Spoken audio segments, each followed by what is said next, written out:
Vas-y.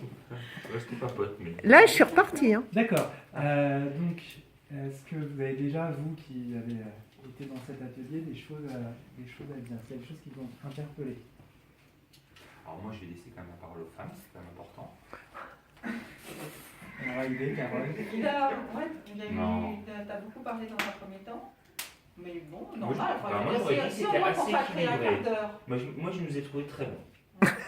Je te tire plus. Je les ai trouvés très bons. Et moi, j'ai trouvé... Alors après, ce qui serait intéressant, c'était de savoir ce qui a aidé à trouver que le temps de parole était équilibré ou...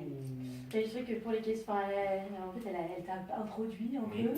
Et ensuite, tu as fait les questions. Donc après, heureusement qu'elle en a reposé un peu après, parce que sinon, c'était assez déséquilibré quand même. Voilà. Là-dessus, justement, c'est pour ça que j'ai attendu un petit peu pour couper. Je voulais voir si Carole allait reprendre la main ou pas. Elle l'a reprise. Donc moi, ça ne m'a pas spécialement choqué.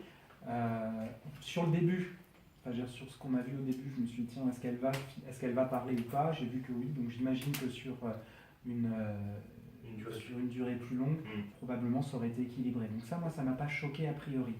Donc Haïdé avait comme profil... Je pense que c'est... La Filloni, c'est qu'il ne croit pas du tout en la démarche de la République en marche et qui voulait a priori pas répondre. Je trouve que c'est plutôt gagné compte tenu de la manière dont tu as réussi à la faire causer finalement sur ce que Fillon apporte sur l'Europe.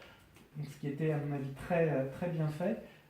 Clairement, elle ne voulait pas répondre, tu as réussi à lui faire nous dire un certain nombre de choses de ce que Fillon pourrait avoir à dire sur l'Europe. Donc je trouve que c'était pas mal joué.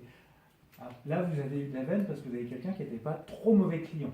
Donc elle ne croyait pas en la démarche, a priori elle était plutôt hostile, et puis finalement, elle s'est laissée porter. Tous ne sont pas comme ça. Ensuite, sur les questions, j'ai pas eu de problème. Je trouvais que c'était pas mal du tout. Ce qui m'a un peu fait sourire au départ, c'était la manière dont vous vous êtes présenté. J'ai trouvé que c'était un petit peu long. En fait, donc quand Carole, tu arrives, bonjour, je suis une telle, il est un tel, on vient de tel endroit. Je dis oui, et alors ça a été un tout petit peu long au démarrage. Je pense que ça aurait pu inciter à idée filloniste réputée, et encore moins avoir envie de vous répondre. Oui, à refermer la porte. Par contre, oui, on a mis un peu de temps à savoir que vous étiez de la REM. Hein. Oui, Donc, c'est Laurent. On l'a refait à l'identique, donc c'est Laurent qui a deux fois la dit.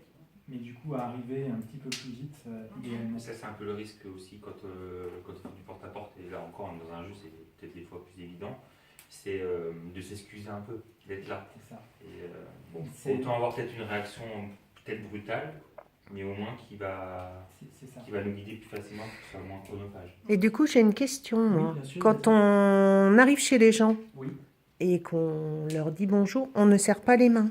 On ne fait pas de contact. Je dirais que ça dépend. Finalement, si vous avez des gens qui sont tactiles et qui sont prêts à vous serrer la main, il n'y a pas de problème. Mais a priori, je ne vais pas dire a priori oui ou non, mais a priori, ce sont les personnes qui vous ouvrent qui mènent le bal. D'accord. Donc, s'ils ont envie de vous serrer la main, ils vous serrent la main. S'ils ont envie de vous rouler une pelle, ils vous rouleront une pelle ou pas. Non, rien. ou pas. En fait, ou pas. Je pense pas, non. Voilà. Voilà. Donc, en gros, là, la mauvaise cliente a priori, mais que vous avez réussi à retourner, donc c'est bien. C'est une récupération politique, monsieur. Tu veux bien couper ?